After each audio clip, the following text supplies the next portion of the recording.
নবীজি বললেন, আরাইতা লাউ মাররতা বিকবরি আকুনতা তাসজুদু লাহু, তুমি যদি আমার কবরের পাশ দিয়ে যাইতা, আমার কবর কি তুমি সিজদা করতা?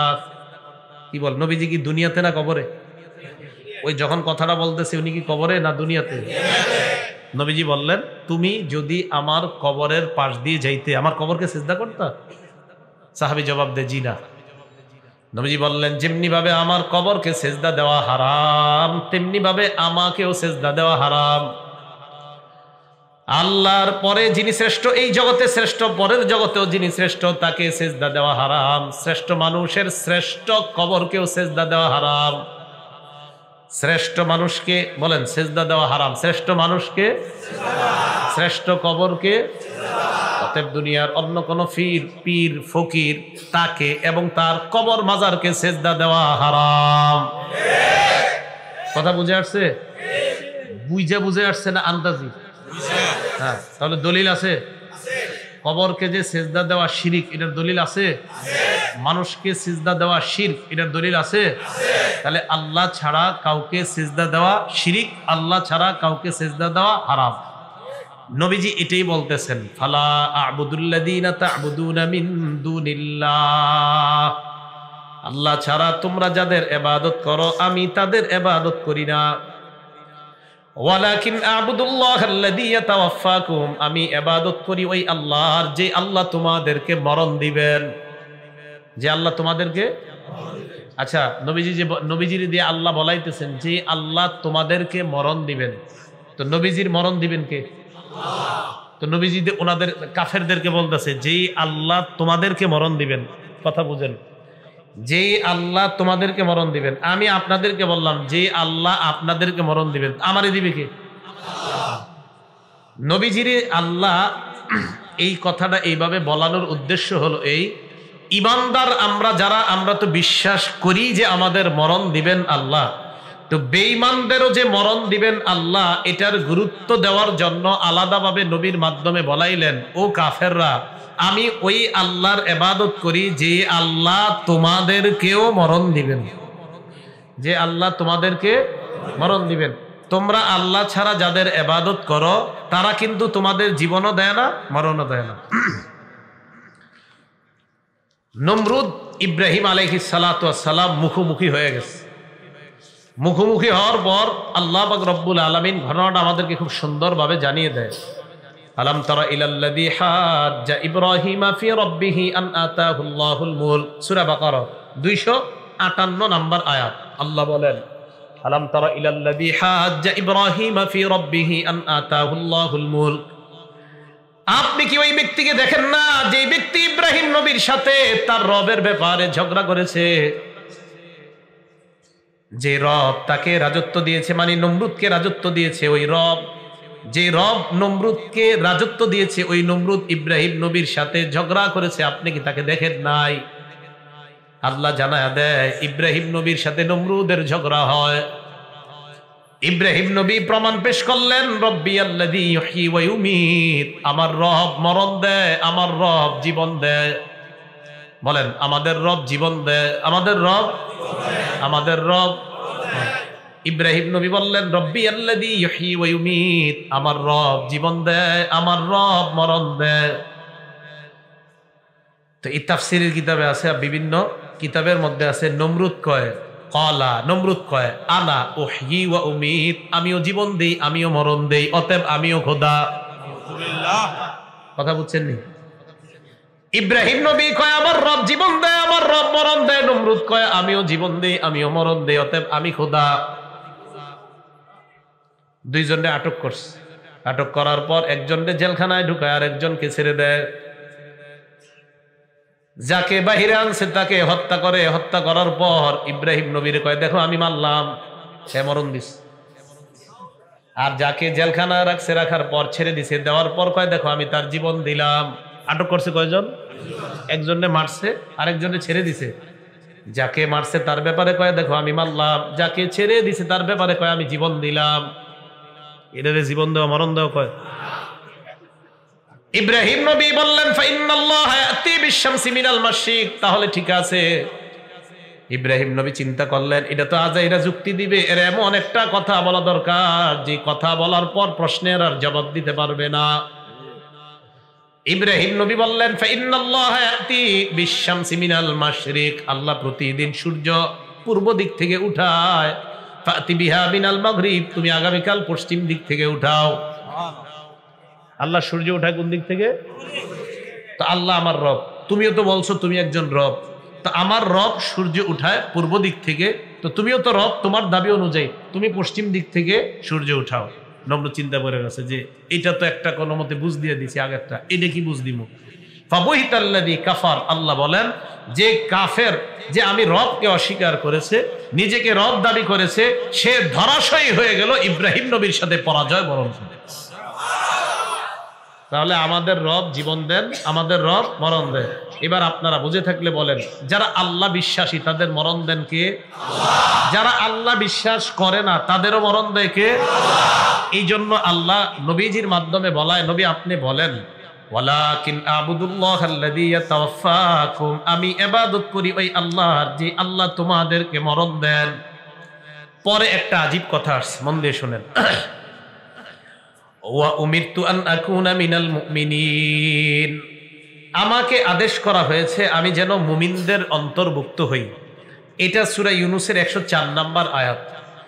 একটু মনোযোগ সহ এবং কোরআনের এই আয়াতটা যদি আপনারা দেখেন, দেখবেন মুমিনিনের নিচে সুন্দর করে মুশরিকিন লেখা আছে। মুমিনিনের একদম নিচে, একটু সাথে সাথে নিচে হাফিজি কোরআন শরীফে দেখবেন মুশরিকিন আছে। মুমিনিন হলো সূরা ইউনূসের 104 নম্বর আয়াত। সূরা ইউনূসের 105 নম্বর আয়াতে আল্লাহ বলেন, ওয়া আন আকিম ওয়াজহাকা লিদ-দীনি হানিফা, আল্লাহ আমাকে আদেশ করেছেন হাবিব আপনি আপনার নিজেকে দ্বীনের জন্য একনিষ্ঠভাবে প্রতিষ্ঠিত করেন। ওয়ালা তাকুনান্না মিনাল মুশরিকিন, আমাকে আদেশ করেছে আপনি মুশরিকদের অন্তর্ভুক্ত হবেন না। এবার আপনারা একটু বুঝেন, সূরা ইউনূসের 104 নম্বর আয়াতে আল্লাহ শেষের দিকে বলেন আমাকে আদেশ করা হয়েছে মুমিন হতে। সূরা ইউনূসের 105 নম্বর আয়াতের শেষের দিকে বলেন আমাকে আদেশ করা হয়েছে মুশরিক না হতে। এবার আমি বলি, আপনারা বলেন কি হতে আদেশ করা হয়েছে, কি না হতে? নবীজি বলেন আমাকে আদেশ করা হয়েছে আমি যেন মুমিন হই। পরের আয়াতে কয় আমাকে আদেশ করা হয়েছে আমি যেন মুশরিক না হই। কি বোঝা গেল? যার ঈমান আছে সে আবার মুশরিক হয় কিভাবে? বলেন, যার ঈমান আছে সে আবার কি হয় কিভাবে? তা আল্লাহ এটা কেন বললেন? আগের আয়াতে বললেন আল্লাহ আমাকে বলছে আমি যেন মুমিন হই, পরের আয়াতে বলতেছে আল্লাহ আমাকে বলছে আমি যেন মুশরিক না হই। তাহলে কি হতে বলা হয়েছে, কি না হতে বলা হয়েছে? ঈমানের সাথে শিরকের কি সম্পর্ক? সূরা আনামের 82 নম্বর আয়াতে আল্লাহ বলেন, আল্লাযীনা আমানু, যারা ঈমান এনেছে, ওয়ালাম ইয়ালবিসু ঈমানাহুম বিজুলমিন, ঈমানের সাথে শিরককে মিশ্রিত করে নাই, উলাইকা লাহুমুল আমনু, তাদের জন্য আমি আল্লাহ নিরাপত্তা ঘোষণা করলাম। ওয়া হুম মুহতাদুন, তাদেরকে আমি আল্লাহ হেদায়েত প্রাপ্ত বান্দা বলে কোরআনের মধ্যে ঘোষণা করলাম। ঈমান আনছে, ঈমানের সাথে শিরিক মিশায় নাই। কি মিশায় নাই বলেন তো? শিরিক মিশায় নাই। এই আয়াত দ্বারা বোঝা যায় যদি জান্নাত আপনি চিরস্থায়ীভাবে পেতে চান তো শিরিক মুক্ত ঈমান নিয়ে যেতেই হবে আপনাকে। কি মুক্ত ঈমান? আল্লাহ আমাদের সকলকে শিরিক মুক্ত ঈমান নিয়ে যেন কবরে যেতে পারি আল্লাহ তৌফিক দান করেন। এরপরে আল্লাহ পাক রব্বুল আলামিন এই আয়াতে আরেকটা বিষয় বলছেন, কি? ইবাদতের মধ্যে ইখলাস থাকতে হবে। বলেন, ইবাদতে কি থাকতে হবে? তাহলে প্রথম কথা, ইসলামের ব্যাপারে কোনো সন্দেহ করা যাবে না। দ্বিতীয় কথা, ইবাদত হবে একমাত্র কার? আল্লাহ। শিরিক করা যাবে না। 3 নাম্বার, ইবাদত ইখলাসের সাথে করা, একনিষ্ঠভাবে করা। ইখলাস কাকে বলে? মুফাসসিরিনে কেরাম বলেন, আইয়াকুনা সুকুনুল আবদি ওয়া হারাকাতুহু লিল্লাহ। আমার সাথে আপনারা বাংলাটা বলেন, বলেন বান্দার স্থিরতা এবং নড়াচড়া সব আল্লাহর জন্য হওয়া, এটাকে ইখলাস বলে। এই যে আমি চুপ নড়লাম, এই আমার স্থির থাকা, নড়াচড়া করাটা প্রতিটা মুহূর্ত আল্লাহর জন্য হওয়া, এটা ইখলাস। এটা কি বলেন? এখন প্রশ্ন হলো মুখলিস কাকে বলে? এখন তো জানলেন ইখলাস কাকে বলে, মুখলিস কাকে বলে? মুখলিস বলা হয় হুয়াল্লাযী ইয়ামালু আমালান লা ইউহিব্বু, ওই ব্যক্তি যেই ব্যক্তি আমল করে আল্লাহর জন্য, লা ইউহিব্বু আইয়াহমাদাহুন নাসু আলাইহি, যেই ব্যক্তি আল্লাহর জন্য কোনো আমল করে আর সে মনে মনে এটা চায় না যে মানুষ আমার এই আমল করার পর আমাকে বাহবা দেখ, তাহলে বাহবা পাওয়ার আশা না রেখে আল্লাহর জন্য কোনো আমলকারী ব্যক্তিকে মুখলিস বলা হয়। বাহবা পাওয়ার আশা না রেখে আল্লাহকে খুশি করার জন্য কোনো আমল যেই ব্যক্তি করে তাকে মুখলিস বলা হয়। তাকে কি বলা হয়? মুখলিস বলা হয়। ইখলাসের ব্যাপারে আল্লাহর পক্ষ থেকে হুকুম করা হয়েছে। সূরা বাইয়িনার ৫ নম্বর আয়াতে আল্লাহ বলেন, ওয়ামা উমিরু ইল্লা লিয়াবুদুল্লাহ মুখলিসিনা লাহুদ্দিন, মানুষকে আদেশ করা হয়েছে মানুষ যেন একনিষ্ঠভাবে আল্লাহর জন্য ইবাদত করে, এই আদেশ মানুষকে করা হয়েছে। সূরা জুমারের ২ নম্বর আয়াতে আল্লাহ বলেন, ফাবুদিল্লাহ মুখলিসাল লাহুদ্দিন, তুমি একনিষ্ঠভাবে আল্লাহর জন্য দিনকে খাঁটি করে তুমি ইবাদত করো। সূরা সাদের ৮২ এবং ৮৩ নম্বর আয়াতে আল্লাহ পাক রব্বুল আলামিন বলেন, ইবলিস আমি আল্লাহকে চ্যালেঞ্জ করছে। আল্লাহকে ইবলিস চ্যালেঞ্জ করে বলে, ফাবিইজ্জাতিকা লাউযিয়ান্নাহুম আজমাইন, আল্লাহ তোমার ইজ্জতের কসম আমি তাদেরকে পথভ্রষ্ট করব, বান্দাদেরকে পথভ্রষ্ট করব। বলেন নাউযুবিল্লাহ। ইল্লা ইবাদাকা মিনহুমুল মুখলাসিন, তবে যারা মুখলিস বান্দা, বান্দাদের মধ্যে যারা ইখলাসওয়ালা তাদেরকে ছাড়া অন্যদেরকে। আয়াতের মাধ্যমে বোঝা যায় ইখলাসের সাথে যারা আমল করে শয়তান তাদেরকে পথভ্রষ্ট করতে পারবে না। তাহলে এই আয়াতটা থেকে আমরা ৩টা জিনিস শিখলাম। ১ নাম্বার, ইসলামের ব্যাপারে সন্দেহ করা যাবে না। ২ নাম্বার, শিরিক মুক্ত ইবাদত। ৩ নাম্বার, ইখলাস যুক্ত ইবাদত। এবার আপনারা বলেন প্রথম কথা কি? ইসলামের ব্যাপারে ২ নাম্বার, ৩ নাম্বার ইখলাস যুক্ত ইবাদত। এখন আসেন, তাহলে এইগুলা করলে আমরা একজন খাঁটি মুসলমান হওয়ার দাবি করতে পারি। আল্লাহ আমাদের সকলকে পরিপূর্ণ মুসলিম হওয়ার তৌফিক দান করেন। তাহলে এখন আমরা সবাই যে হাত তুলে দেখাই যে আমরা হুজুর ইনশাল্লাহ আশাবাদী আমরা মুসলমান, কারা কারা মুসলমান? এখন আপনাদেরকে আমি ৬টা কথা বলবো। কয়টা? এই ৬টা কথা বলার পর ৬টা দায়িত্ব আপনারা আদায় করতে হবে যদি দাবি করেন যে মুসলমান। আপনারা মুসলমান? আমরা সবাই মুসলমান।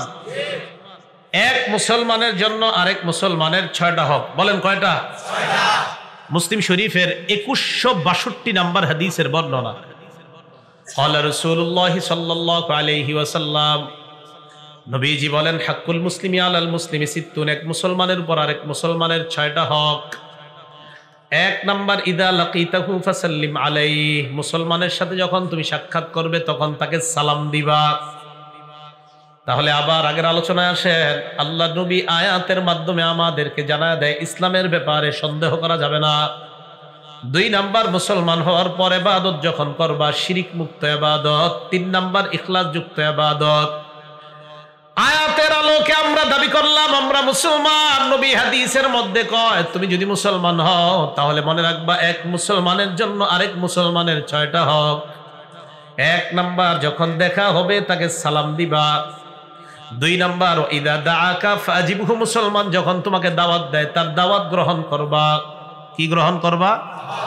এখন কথা হলো আপনি যে দাওয়াত গ্রহণ করবেন তার এই দাওয়াতটা যদি কোনো হারাম জিনিসের দাওয়াত হয় তাহলে দাওয়াত গ্রহণ করার ক্ষেত্রে সতর্কতা অবলম্বন করা। হালাল যদি কোনো বৈধ জিনিসের দাওয়াত হয় তাহলে দাওয়াত গ্রহণ করা। আর যদি মনে করেন সেই দাওয়াতে গেলে নাচ গান আর গুনাহ আর ঈমান হরণের সম্ভাবনা আছে, সেই দাওয়াতে না যাওয়া।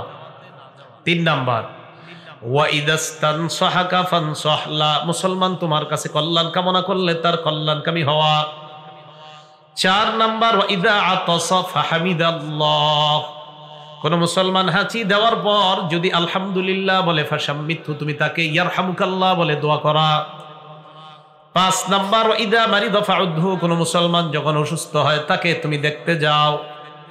6 নাম্বার ওয়া ইযা মাতা ফাত্তাবিহু, মুসলমান যখন মারা যায় তার জানাজায় তুমি উপস্থিত হয়ে যাও। তাহলে মুসলমানের জন্য মুসলমানের কয়টা হক? 1 নাম্বার সাক্ষাতে কি দেওয়া? সহিহ বুখারীর বর্ণনা 6227 নাম্বার হাদিস। عن أبي هريرة رضي الله تعالى عنه قال قال رسول الله صلى الله عليه وسلم আবু হুরায়রা রাদিয়াল্লাহু তাআলা আনহুর বর্ণনা, আল্লাহর নবী বলেন, লাম্মা খালাকাল্লাহু আদম নবীকে যখন আল্লাহ বানাইলেন, আলা সূরাতিহি, তার আপন অবস্থায়, আপন আকৃতি, আপন দেহ, যথাযোগ্য আকৃতি দিয়ে, ওয়া তুলুহু 60 জিরাআ, তুলুহু 60 জিরাআ, আদম নবীর উচ্চতা হলো 60 হাত লম্বা। কয় হাত? তো আদম নবীরে বানাইলেন, বানানোর পর আল্লাহ বললেন, ইযহাব ফাসাল্লিম আলা উলাইকান নাফারি মিনাল মালাইকাতি জুলুস, আদম তুমি তাদের কাছে যাও, যাওয়ার পর তাদেরকে সালাম দিবা। ফাস্তামি' মা ইউহাইয়ুনাকা, সালাম দেওয়ার পর কান পেতে শুনবা তোমার সালামের জবাব ফেরেশতারা কি দেয়। আদম নবী ফেরেশতাদের কাছে যায়, যাওয়ার পর কয় আসসালামু আলাইকুম, কি কয়? ফাকালু আসসালামু আলাইকা ওয়া রাহমাতুল্লাহ, আদম নবী দোয়া করলেন আপনাদের উপর শান্তি বর্ষিত হোক। ফেরেশতারা জবাব দিলেন, আদম তোমার উপর শান্তি এবং রহমত বর্ষিত হোক। কি বুঝলেন এই জায়গায়? আদম নবী কর্তৃক দোয়া করছে তোমাদের উপর, আর ফেরেশতারা কর্তৃক দোয়া করছে রহমত। এই হাদিস দ্বারা বোঝা যায় যিনি সালাম দিবেন আর যিনি জবাব দিবেন, সালাম দাতার চেয়ে জবাব দাতার জবাবটা একটু উত্তম পদ্ধতিতে হওয়া, উত্তম পদ্ধতিতে হওয়া। এই হাদিসে নবীজি সাল্লাল্লাহু আলাইহি সাল্লাম আমাদেরকে জানায় যে আল্লাহ আদম নবীকে বলছেন, ফাইন্নাহা তাহিয়াতুকা ওয়া তাহিয়াতু যুররিয়াতিকা, আপনি ফেরেশতাদেরকে সালাম দেওয়ার পর তারা যেই জবাবটা দিবে এটাই আপনার আর আপনার বংশধর সন্তানদের সাক্ষাতে পরস্পরের অভিবাদন হবে এই সালাম। একটা কিতাব আছে নাম সহিহুত তারগীব, এই কিতাবের 2720 নাম্বার হাদিসের বর্ণনা, হাদিসটা মন দিয়ে শুনেন। عن حذيفة رضي الله تعالى عنه قال قال رسول الله صلى الله عليه وسلم, হুযায়ফা রাদিয়াল্লাহু তাআলা আনহুর বর্ণনা, আল্লাহর নবী বলেন, ইন্নাল মুমিনা ইযা লাকিয়াল মুমিনা, মুসলমান মুসলমানের সাথে যখন সাক্ষাৎ হয়, মুমিন মুমিনের সাথে যখন সাক্ষাৎ করে, ফাসাল্লামা আলাই, যখন সালাম দেয়, ওয়া আখাযা বিয়াদিহি, হাত ধরে, ফাসাফাহা, মুসাফা করে। কি করে? করেন তো, কে করছেন? নবীজি বলেন, তানাসারাত খাতায়াহুমা কামা ইয়াতানাসারু ওয়ারাকুশ শাজার, গাছের পাতা যেমন ঝরে পড়ে যায়, দুই ইমানদারের গুনাহগুলা গাছের পাতার মতো ঝরে পড়ে যায়। তাহলে মুমিন আরেক মুমিনের সাথে সাক্ষাতের পর যখন সালাম দেয়, যখন হাত ধরে, মুসাফা করে, তাদের দুইজনের গুনাহগুলা গাছের পাতার মতো ঝরে পড়ে যায়। তাহলে মুসলমান মুসলমানের এই হকটা আদায় করবো তো ইনশাআল্লাহ। বুখারীর 12 নাম্বার হাদিস, আন্না রাজুলান সালাত নবিয়্য সাল্লাল্লাহু আলাইহি ওয়াসাল্লাম আইয়ুল ইসলামি খায়রুন ইয়া রাসূলুল্লাহ, এক ব্যক্তি রাসূল সাল্লাল্লাহু আলাইহি সাল্লামকে প্রশ্ন করলেন, হে আল্লাহর রাসূল, ইসলামের কোন রীতি নীতিটা উত্তম, কোন শিষ্টাচার সবচেয়ে উত্তম? নবীজি বললেন, তুতইমুত তাআম ওয়া তাকরাউস সালাম আলা মান আরাফতা ওয়া মান লাম তারিফ, অন্যকে খাবার খাওয়ানো, তুমি যাকে চিনো আর যাকে চিনো না তাকে সালাম দেওয়া, এই দুইটা বৈশিষ্ট্য ইসলামের শ্রেষ্ঠ রীতিনীতির অন্তর্ভুক্ত। তিরমিজি শরীফের 2485 নাম্বার হাদিসের বর্ণনা। এই হাদিসটা মন দিয়ে শুনেন। নবীজি সুদূর মক্কা থেকে হিজরত করে মদিনা আসলেন। আব্দুল্লাহ ইবনে সালাম রাদিয়াল্লাহু তাআলা আনহুর বর্ণনা, তিনি তখনও মুসলমান হননি। আব্দুল্লাহ ইবনে সালাম বলেন, লাম্মা কদিমা রাসূলুল্লাহ সাল্লাল্লাহু আলাইহি ওয়াসাল্লাম আল মদিনা, নবীজি যখন মদিনায় আগমন করলেন, করার পর ইনজাফালান নাসু ইলাই, মানুষ দলে দলে আল্লাহর রাসূলকে দেখার জন্য রওনা করছে। আব্দুল্লাহ ইবনে সালাম বলেন, ওয়াকিলা কদিমা রাসূলুল্লাহ, কদিমা রাসূলুল্লাহ, কদিমা রাসূলুল্লাহ, মানুষ রাস্তা দিয়ে যায় আর বলা বলি করতে লাগলো, আল্লাহ নবী মদিনায় আসছে, আল্লাহ নবী মদিনায় আসছে, আল্লাহ নবী মদিনায় আসছে, এইগুলা বলা বলি করতেছে আর মানুষ রাস্তা দিয়ে যায়। আব্দুল্লাহ ইবনে সালাম বলেন, ফাজিতু ফিন্নাস লিআনজুরা ইলাইহি, আমিও মানুষের সাথে গেলাম আল্লাহ রাসূলকে দেখার জন্য। অসংখ্য অগণিত মানুষের মাঝে আমি দাঁড়াইলাম, দাঁড়ানোর পর আল্লাহ নবীর চেহারা মুবারকের দিকে তাকাইলাম।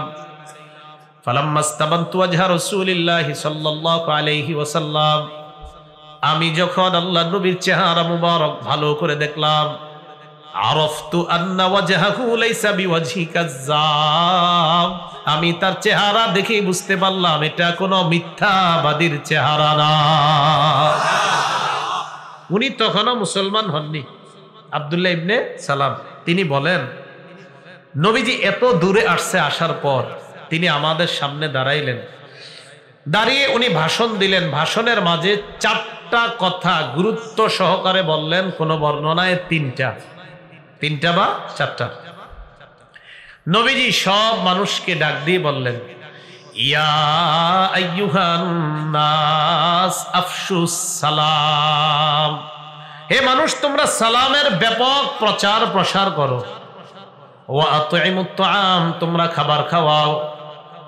ওয়া সাল্লু ওয়ান-নাসু নিয়াম, মানুষ যখন রাতের বেলা ঘুমায় তাহাজ্জুদের নামাজে দাঁড়ায় যাও। অন্য বর্ণনায় ওয়াসিলুল আরহাম, রক্তের সম্পর্ক রক্ষা করো। তাদখুলুল জান্নাতা বিসালাম, মরণের পর নিরাপদে জান্নাতের মেহমান হয়ে যাও।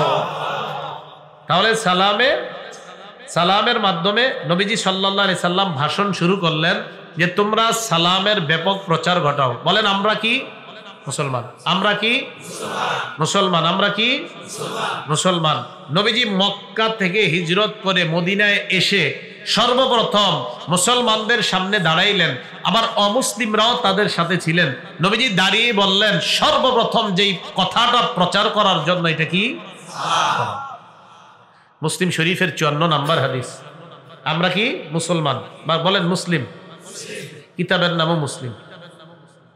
কিতাবের নাম কি? ইমাম মুসলিম যে কিতাব লেখছে এটার নাম মুসলিম শরীফ। তো 54 নম্বর হাদিসের মধ্যে আসছে। আমার সাথে আগে বাংলা বলেন, বলেন সালামে মোহাব্বত, মোহাব্বতে ঈমান, ঈমানে জান্নাত।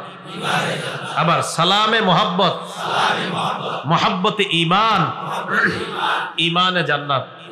এখন আপনারা কোন দেখি, মোহাব্বতে ঈমানে, মনে থাকবে? এবার হাদিস শুনেন। ক্বালা রাসূলুল্লাহ সাল্লাল্লাহু আলাইহি ওয়াসাল্লাম, নবীজি বলেন, লা তাদখুলুনাল জান্নাতা হাত্তা তুমিনু, ততক্ষণ তোমরা জান্নাতে যেতে পারবে না যতক্ষণ ঈমানদার না হও।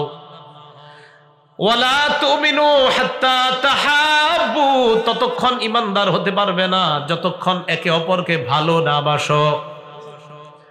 আওয়ালা আদুল্লুকুম আলা শাইইন ইযা ফাআলতুমুহু তাহাব্বাবতুম, এমন একটা আমল আমি তোমাদেরকে কি বলবো না, যে আমলটা তোমরা যদি করো তোমাদের মাঝে পরস্পর ভালোবাসা সৃষ্টি হবে।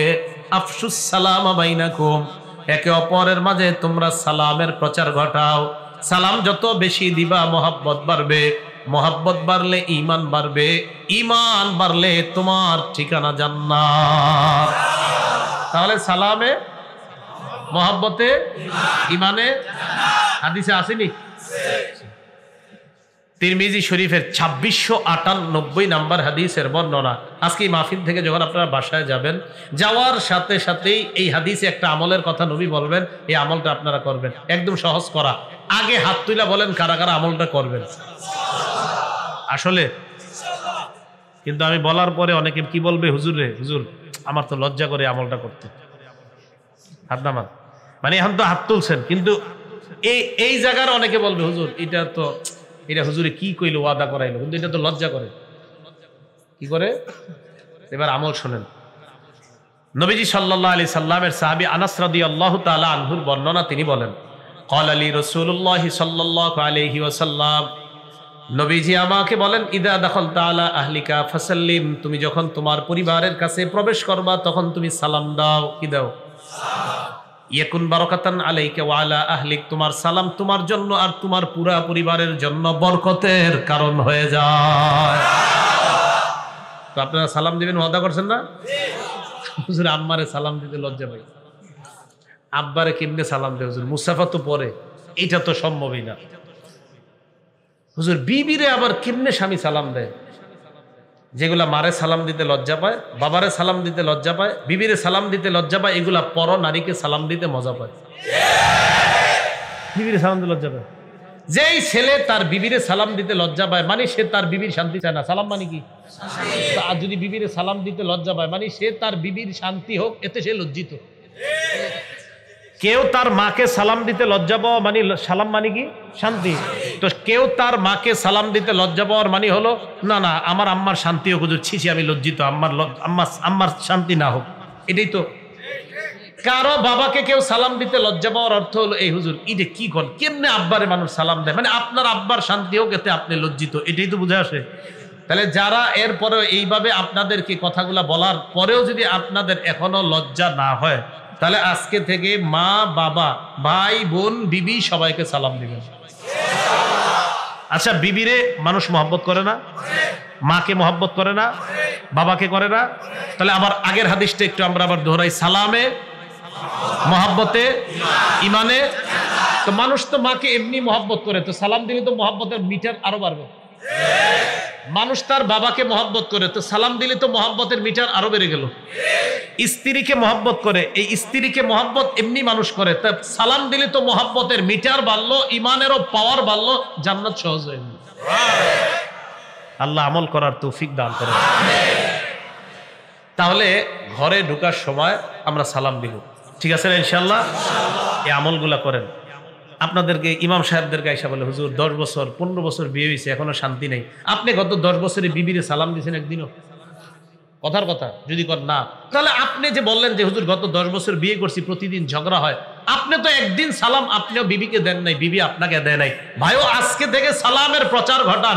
স্বামী স্ত্রীর মাঝে দেখবেন মহব্বত এত পরিমাণ বাড়তে থাকবে, ইবলিস টেনশনে পড়ে যাবে যে এই কি আমল, যে সালামের আমল। আমি এতদিন তাদের মাঝে ঝগড়া লাগাইতাম, সালাম ঘরে ঘরে বাড়ায় দেন, স্বামী স্ত্রীর ঝগড়া কমে যাবে। সালাম মানি শান্তি আসলে তো ঝগড়া কমবেই। আল্লাহ বুঝার তৌফিক দান করেন। আবু দাউদ শরীফের বর্ণনা 5197 নাম্বার হাদিস। এই জায়গায় আমরা যারা আছি সবচেয়ে আল্লাহর কাছে কে হতে চাই? তাহলে এবার হাদিস শুনেন। عن أبي أمامة رضي الله تعالى عنه قال قال رسول الله صلى الله عليه وسلم আবু উমামা রাদিয়াল্লাহু তাআলা আনহুর বর্ণনা, আল্লাহ নবী বলেন ইন্না আউলান নাস বিল্লাহ মান বাদাহুম বিসসালাম। মানুষের মাঝে ওই মানুষটা আল্লাহর সবচেয়ে নিকটবর্তী হয়ে যায় যে মানুষটা আগে আগে সালাম দেয়। আবু দাউদ শরীফ 5155। عن عمران بن حسين رضي الله تعالى عنه قال جاء رجل إلى رسول الله صلى الله عليه وسلم। এক ব্যক্তি আল্লাহ রাসূলের কাছে আসলেন, আসার পর বললেন আসসালামু আলাইকুম। কি বললেন? ফারাদ্দা আলাইহিস সালাম সুম্মা জালাসা। নবীজি সালামের জবাব দিলেন, তিনি বসে গেলেন। কে? যিনি সালাম দিছে। তো নবীজি বললেন আশারুন 10 নেকি। কি বললেন? 10 নেকি। সুম্মা জাআ আখার ফাকালা আসসালামু আলাইকুম ওয়া রাহমাতুল্লাহ। আলেমরা ছাড়া অন্যরা বলেন তো দ্বিতীয় সালাম আর আগের সালামের কি পার্থক্য? রাহমাতুল্লাহ। নবীজি তার সালামের জবাব দিলেন, সুম্মা জালাসা, লোকটা বসে গেলেন। আল্লাহ নবী বললেন 20 কত বললেন? 20। আসসালামু আলাইকুম কত? 10। আসসালামু আলাইকুম ওয়া রাহমাতুল্লাহ। 20। সুম্মা জাআ আখার, আরেকজন আসছে, আসার পর বললেন আসসালামু আলাইকুম ওয়া রাহমাতুল্লাহি ওয়া বারাকাতুহু। নবীজি তার সালামের জবাব নিলেন। জবাব নেওয়ার পর লোকটা বসে যায়। নবী বললেন সালাসুনা 30। বলেন আসসালামু আলাইকুম কত? 10। রাহমাতুল্লাহ 20 ওয়া বারাকাতুহু 20। আবু দাউদের 5196 নাম্বার হাদিসের বর্ণনা। এক ব্যক্তি আসছে, আসার পর নবীজি বললেন আসসালামু আলাইকুম ওয়া রাহমাতুল্লাহি ওয়া বারাকাতুহু ওয়া মাগফিরাতুহু। কি বললেন? নবীজি বললেন 40। কত বললেন? 40। তাহলে এই যে নেকিগুলা, আসসালামু আলাইকুম এটাতে 10, আসসালামু আলাইকুম ওয়া রাহমাতুল্লাহ 20, ওয়াবারাকাতু 30, আর মাগফিরাতু যদি বলেন শিথিল বর্ণনায় 40। আমাকে কি সব কম লাগবে না বেশি? তো পুরাটাই দিয়েন। এরপর যদি বলেন হুজুর আমার সময় কম, আমি এত পুরাটা পারবো না, ভাই আপনি আসসালামু আলাইকুমই কইেন। যেহেতু আপনার সময় কম, তো আসসালামু আলাইকুমের মধ্যে আপনি থাকেন, এরপরেও সালাম দিয়েন। সহিহ বুখারীর বর্ণনা 3820 নম্বর হাদিস। এই হাদিসটা মনোযোগ দিয়ে শোনেন। নবীজি সাল্লাল্লাহু আলাইহি সাল্লামের কাছে জিবরিল আমিন আসছে, কথা কইতেছে নবীজির সাথে, সুবহানাল্লাহ। ইতিমধ্যে একজন মহিয়সী নারী আসতেছে নবীজির কাছে, সুবহানাল্লাহ। কি নারী? বলেন আমার সাথে, আম্মা জান খাদিজা রাদিয়াল্লাহু তাআলা আনহা। কি আসতেছেন নবীজির কাছে? আম্মা জান খাদিজা। তো জিবরিল আমিন নবীজিকে কয়, হুজুর। নবীজি কয়, কি হইছে? কয়, হাযিহি খাদিজা আতাতকা, হুজুর আপনার বিবি খাদিজা আপনার কাছে আসতেছে। জিবরিল আমিন নবীজিরে বললেন, মাহা ইনা, আম্মা জান খাদিজার হাতে একটা পাত্র, ফিহি ইদামুন আও তাআমুন আও শারাব, পাত্রের মধ্যে তরকারি, খাদ্য অথবা পানীয় এই জাতীয় কিছু আছে। এই পাত্র নিয়ে নবীজির কাছে আসছে। জিবরিল আমিন বললেন, ইয়া রাসূলুল্লাহ আমি এখন যাই। নবীজিকে বললেন, হাবিব খাদিজাতুল কুবরা যখন আপনার কাছে আসবে, ফাইদা হিয়া আতাতকা ফাকরা আলাইহাস সালাম মির রাব্বিহা ওয়া মিন্নি।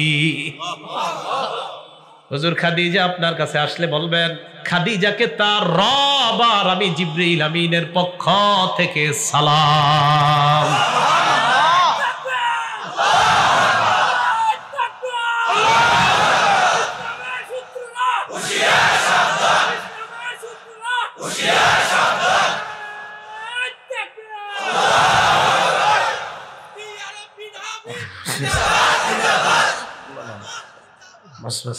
আমার নাম নিয়ে দিয়ে না, পরে কালকে আবার ইউটিউবে কি লেহে আল্লাহ জানে। না ঠিক আছে, ঠিক আছে, ঠিক আছে। রাসূল সাল্লাল্লাহু আলাইহি সাল্লাম জিবরিল আমিন জানায়া দিলেন যে আল্লাহর পক্ষ থেকে আর আমার পক্ষ থেকে সালাম জানায়া দেন। একটু ভাবেন তো, জিবরিল আমিন উনি তো ফেরেশতা, আল্লাহ যাকে সালাম দেয়। তাহলে আমাদের আম্মাজান খাদিজাতুল কুবরা রাদিয়াল্লাহু তাআলা আনহা আল্লাহর কাছে কত পছন্দনীয় ছিলেন। কিন্তু আমি আপনাদেরকে যেটা বুঝাইতে চাইতেছি, আল্লাহ খাদিজাতুল কুবরা রাদিয়াল্লাহু তাআলা আনহার জন্য এত কিছুর মধ্যে সালামটা নির্বাচন কেন করলেন? ইনি সালাম, তার মানে আল্লাহর কাছে সালামটা কত পছন্দনীয়। এই জন্যই তো সূরা জুমারের 44 নম্বর আয়াত, সূরা আহজাবের 44 নম্বর আয়াতে আছে, তাহিয়াতুহুম ইয়াওমা ইয়ালকাউনাহু সালাম। বান্দাদের সাথে রবের যেদিন সাক্ষাৎ হবে, সাক্ষাতের সূচনাই হবে সালাম দিয়ে। এত কিছু থাকতে এটা দিয়ে কেন নির্বাচন হয়? তার মানে সালাম এটা আজীব জিনিস, এটা আমাদের মাঝে উঠে গেছে, তাই আমাদের মাঝে ঝগড়া বাড়তেছে। সালাম মানে শান্তি, এটা আমাদের মাঝে কমে যাচ্ছে। তো শান্তি যখন, শান্তির প্রচার কমে যাবে, অশান্তি তো আসবেই। এই জন্য শান্তির প্রচার যখন বেড়ে যাবে, অশান্তি দূর হয়ে যাবে, শান্তির ব্যাপক প্রচার হওয়া যায়। মুসলমানের কয় হক? 1 নাম্বার তো সালাম দেওয়া, এটা হক পাইলাম। উনারে সালাম দিলে জবাব দেওয়া, এটা কই আছে? এটাও বুখারীতে আছে, 1240 নম্বর হাদিস, রদ্দুস সালাম। মুসলিম শরীফের হাদিস থেকে প্রমাণ হয় সালাম দেওয়া হক, বুখারীর হাদিস থেকে প্রমাণ হয় সালাম নেওয়াও হক। 2 নাম্বার কেউ দাওয়াত দিলে দাওয়াত গ্রহণ করা। 3 নাম্বার মুসলমানের কল্যাণকামী হওয়া। আমার সাথে একটা বাংলা বলেন, বলেন আমরা সারা পৃথিবীর সকল মুসলমানের কল্যাণকামী। মনে থাকবে তো? আসলে কল্যাণকামী তো, যদি কল্যাণকামী হয়ে থাকেন তাহলে আপনি জোহরের নামাজের সময় আরো 3-4টা ছেলে এক জায়গায় দাঁড়ায় আছে, কেন তাদেরকে বলেন না চলো নামাজে যাই? আপনারা কল্যাণকামী? আপনি একা একা চাদরটা গায়ে দিয়ে নামাজে যাচ্ছেন, ওদেরকে একবার বলছিলেন তাই চলো নামাজে যাই? আপনারা কল্যাণকামী? এই আপনারা কল্যাণকামী? যদি কল্যাণকামী হন তাদেরকে বলতে হবে চলো নামাজে।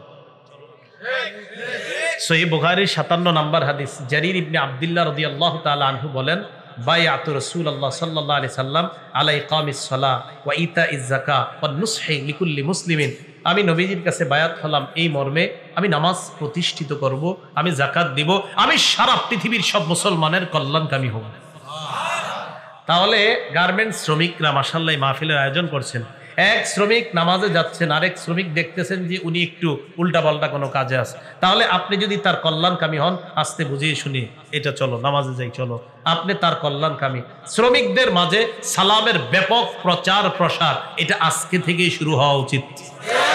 সব শ্রমিকরা একজন আরেকজনকে প্রচুর পরিমাণ সালাম দিবেন, কারণ আপনি আরেক শ্রমিকের কল্যাণকামী, তাই তো আপনি তার শান্তি চান সর্বদা। 4 নাম্বার, ওয়াইদা আতাসা, কোন মুসলমান হাঁচি দিলে ফাহামিদ আল্লাহ, তিনি যদি আলহামদুলিল্লাহ বলে আপনি বলবেন ইয়ারহামুকাল্লাহ। এখন আপনি যিনি হাঁচি দিবেন আপনার 3 কাজ, বলেন হাঁচি দাতার কয় কাজ? 3 কাজ। আবু দাউদ শরীফের 5029 নম্বর হাদিসের বর্ণনা, আন আবি হুরায়রা রাদিয়াল্লাহু তাআলা আনহু قال كان رسول الله صلى الله عليه وسلم اذا عطس وضع يده او ثوبه على فيه, নবী যখন হাঁচি দিতেন তার হাত মোবারক অথবা কাপড় মুখের উপর রাখতেন। তাহলে হাঁচি দিলে 1 নাম্বার হাত অথবা কাপড় মুখে রাখা, 2 নাম্বার ওয়াখাফাদা, আওয়াজ হালকা করা। আমার নবীর সুন্নতের কি আজীব বৈশিষ্ট্য দেখেন, আপনি হাত বা কাপড় মুখে দিলে আওয়াজ অটোমেটিক হালকা হয়ে যায়। তাহলে হাঁচি আসলে প্রথম কাজ হাত অথবা কাপড় মুখে দেওয়া, দ্বিতীয় কাজ কি করা বলেন তো? আওয়াজ হালকা করা। 3, আপনি আলহামদুলিল্লাহ পড়া। কি পড়া? আর পাশে যিনি শুনবে তিনি বলবে ইয়ারহামু আল্লাহ। এই গেল আপনার 4 নাম্বার হক। 5 নাম্বার, ওয়া ইজা মারিদ ফাউদহু, অসুস্থ হলে তাকে দেখতে যাওয়া। দেখতে যাননি? মালটা, আপেল, কমলা, আঙ্গুর কিনতে হয়, এত টাকা খরচ কিনতে করি, অসুস্থ হইলে দেখতে যাবেন। এই এলাকার নাম কি? পাশের এলাকার নাম কি? ভাকরা। আচ্ছা, মন দিয়ে শোনেন হাদিসটা, মুসলিম শরীফের 2562 নাম্বার হাদিস। রাসূল সাল্লাল্লাহু আলাইহি সাল্লাম বলেন, ইন্নাল মুসলিমা ইদা আদা আখাহুল মুসলিম, মন দিয়ে শোনেন, কোন মুসলমান যখন তার অপর অসুস্থ মুসলমানকে দেখতে যায়, বাদাম থেকে গেলেন, ভাকরা গেলেন অসুস্থ মুসলমান ভাইকে দেখতে, আপনার একজন গার্মেন্টস শ্রমিক যিনি আপনার সাথে একই গার্মেন্টসে কাজ করে, সে হঠাৎ অসুস্থ, সে থাকে ভাকরা, আপনি থাকেন বাদামে, এখান থেকে আপনি তাকে দেখতে গেলেন। মুসলিম শরীফের 2562 নাম্বার হাদিস শোনাচ্ছি। সেখানে যে আপনি তাকে দেখতে গেলেন, নবীজি বলেন, তুমি যে তাকে দেখতে গিয়ে আবার তোমার এলাকায় আসলা, তুমি কি মনে করতেছো রিকশায় উঠলা আসলা এটাই দেখলা, কমলা আঙ্গুর কিনলা? আল্লাহ নবী কয় না, লাম ইয়াজাল ফি খুরফাতিল জান্নাহ হাত্তা ইয়ারজিআ, তুমি এই এলাকায় আসা পর্যন্ত জান্নাতের ফল পাড়তেছিলা। অসুস্থ ব্যক্তিকে দেখতে যাওয়া। আরেকটা হাদিস শোনাই, তিরমিজি শরীফের 2008 নাম্বার হাদিস। নবীজি সাল্লাল্লাহু আলাইহি সাল্লাম আবারও এটা দিয়ে উদাহরণটা দিয়ে বলেন, কোন মুমিন যখন তার অসুস্থ মুমিন ভাইকে দেখতে যায়, মান আদা মারিদান আও যারা আখাল্লাহু ফিল্লাহ, আল্লাহকে খুশি করার জন্য কাউকে দেখতে গেলেন অসুস্থ ব্যক্তিকে, এই বাদাম থেকে গেলেন ভাকরা, সেখানে গেলেন, যাওয়ার পর আপনি তাকে দেখে আসলেন, এই আপনি রওনা করার পর নাদাহু মুনাদিন, একজন ফেরেশতা আপনারে ডাক দিয়ে এভাবে বলে, এভাবে আপনাকে ডাক দিয়ে বলে, তিবতা, তুমি কল্যাণময় হয়ে গেছো। 2 নাম্বার, তবা মামশাকা, তুমি যে সেখান থেকে এখানে আসলা না, তোমার এই আশাটাও কল্যাণময় হয়ে গেছে, আসলটা তো বাকি আছে। 3 নম্বরে কয় তাবাওয়াতা মিনাল জান্নাতি নুজুলা, বান্দা তুমি জান্নাতে একটা বাসস্থান তৈরি করে ফেলেছো। আরেকটা হাদিস শোনাই, ওইটা না শোনাইলে তো আপনাদের বুঝে আসবে না অসুস্থ ব্যক্তি দেখার ফজিলত। তিরমিজি শরীফের 969, কত হয়? 969 আর 969, 969, 969, 2 পাশে 9 মাঝে 6, 96 কেন? 969 না, 969, 969। এই হাদিসে রাসূল সাল্লাল্লাহু আলাইহি সাল্লাম বলেন, মামিন মুসলিমিন ইয়াউদু মুসলিমান গুদওয়াতান, কোন মুসলমান অপর কোন মুসলমানকে যদি সকালবেলা অসুস্থ মুসলমানকে দেখতে যায় সকালবেলা, ইল্লা সাল্লা আলাইহি 70 আলফা মালাক হাত্তা ইউমসিয়া, সকাল থেকে রাত পর্যন্ত সন্ধ্যা পর্যন্ত 70,000 ফেরেশতা দোয়া করে।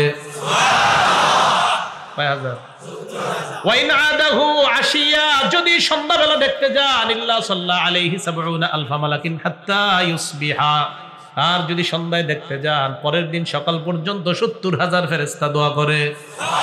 নবীজি কয় থামো, আরেকটু আছে। কয় কি? কয় তোমার জন্য জান্নাতে বিশাল বড় একটা ফলের বাগান তৈরি হয়ে যায়। তাহলে অসুস্থ ব্যক্তি দেখতে যাবেন নি? তাহলে মালটা আঙ্গুরের টেনশন হবে না তো? আপনি মালটা কিনবেন কয় টাকা? 100, 150, 200, আর যে ফল পাড়তেছেন এগুলো কি হবে? 6 নাম্বার ওয়াইজা মাতা ফাত্তাবিহু, মুসলমান মারা গেলে তার জানাজা যাওয়া। জানাজা যাওয়ার দুই অবস্থা। সহিহ বুখারী 47 নাম্বার হাদিসটা শুনেন, মানিত্তাবা জানাজাতা মুসলিমিন ঈমানা ওয়া ইহতিসাবা। কোন মুসলমান যখন অন্য কোন মুসলমানের জানাজা যায় ঈমানের সাথে এবং সওয়াবের আশায়, জানাজায় যাওয়ার পর আপনার দুইটা অপশন। এক, আপনি জানাজার নামাজ পড়া, দুই, কবরস্থান পর্যন্ত যাওয়া। কয়টা হলো? দুইটা। নবীজি বলেন, আপনি যদি জানাজা পড়েন এবং কবরস্থান পর্যন্ত যান, ইয়ারজিউ মিনাল আজরি বিকিরাতাইন কুল্লু কিরাত মিসলু উহুদিন। নবীজি বলেন, তুমি যদি জানাজা পড়ো আর কবরস্থান পর্যন্ত যাও, তুমি বাসায় 2টা উহুদ পাহাড় সম পরিমাণ সওয়াব নিয়ে ফিরে আসবে। এখন আপনারা তো গার্মেন্টস শ্রমিক, হুজুর সময়ের তো অভাব, আমি শুধু জানাজা যদি পড়ে এসে পড়ি, সমস্যা আছে? যদি শুধু জানাজা পড়ে আসেন, কবরস্থান পর্যন্ত না যান, নবীজি বলে 1 উহুদ পাহাড় সম পরিমাণ সওয়াব নিয়ে তুমি ফিরে আসবে। তাহলে কয়টা হক মুসলমানের? সূরা ইউনূসের 104 নম্বর আয়াতে আবার আসেন, ইসলামের ব্যাপারে কি করা যাবে না? 2 নাম্বার, ইবাদত হবে একমাত্র কার জন্য? শিরিক যুক্ত না শিরিক মুক্ত? 3 নাম্বার, ইখলাস যুক্ত না ইখলাস মুক্ত? তাহলে আমরা হব পরিপূর্ণ মুসলমান। মুসলমানের কয়টা হক? যেই 6টা হকের কথা বললাম, আমাদের সকলকে আমল করার, পালন করার তৌফিক দান করেন। এই হকগুলা প্র্যাকটিক্যালি যেই জায়গায় শেখানো হয়, আপনাদের জন্য চলতে ফিরতে একটা মাদ্রাসা, এটার নাম দাওয়াত তাবলীগ। কি তাবলীগ? এই দাওয়াত তাবলীগ মাশাআল্লাহ আমাদের দেশের জন্য একটা নিয়ামত। গত 2 বছর নাকি 3 বছর আপনার করোনা আরো বিভিন্ন কারণে বন্ধ ছিল। আল্লাহর রহমত, আল্লাহর দয়া আমাদের উপর, আল্লাহ পাক রব্বুল আলামিন এবছর আবার আল্লাহ ব্যবস্থা করে দিয়েছেন। তো 13, 14, 15 ইনশাআল্লাহ উলামায়ে কেরামের সাথে পরামর্শ করে কিভাবে যাবেন, কিভাবে গেলে সুন্দর হয়, গার্মেন্টস শ্রমিকরা সবাই ইনশাআল্লাহ চেষ্টা করবেন যে কিভাবে আপনারা, অবশ্যই এটা মালিক যিনি আছে তার সাথে পরামর্শ করে তিনি যদি অনুমতি দেন, এটাও মাসালা মনে রাখতে হবে। তো যাই হোক, তো গার্মেন্টস শ্রমিকরাও যদি পারেন, যদি সম্ভব হয় আপনারা অংশগ্রহণ করা, এটা অবশ্যই ওলামায়ে কেরাম সহ মালিক যারা আছে তাদের সাথে পরামর্শ সাপেক্ষে হতে হবে, জোর করে না, কিন্তু এই কথাটা মাথায় রাখতে হবে। তো এই যে আপনার দাওয়াত ও তাবলীগ, এটা হলো যারা আপনারা সাধারণ তাদের জন্য শিক্ষার একটা জায়গা। তো সেখানে ইনশাল্লাহ আমরা শিখবো। সর্বশেষ কথা হলো, মাদ্রাসার জন্য আমরা কেউ উঠবো না। আপনি উঠে যান বাকি একটু আমল করার পরে। যারা পারেন না কোনো সমস্যা নেই, যারা পারবেন না তারাও বসেন, যারা পারবেন তারাও বসেন। আপনারা মাদ্রাসার জন্য রুমাল যাবে, যে যা পারেন একটু দান করে যান। যারা দান করবেন না সমস্যা নেই, কিন্তু বসে থাকেন, একটু সুন্দর দেখা যায়। ছাত্র ভাইয়েরা একটু তাড়াতাড়ি রুমাল নিয়ে, হ্যাঁ আপনি উঠে যান, পিছন থেকে কয়েকজন উঠে যান। আমরা কেউ উঠবো না, যারা দান করবো না তারাও উঠবো না, একটু পরে উঠি, আমরা দান করি।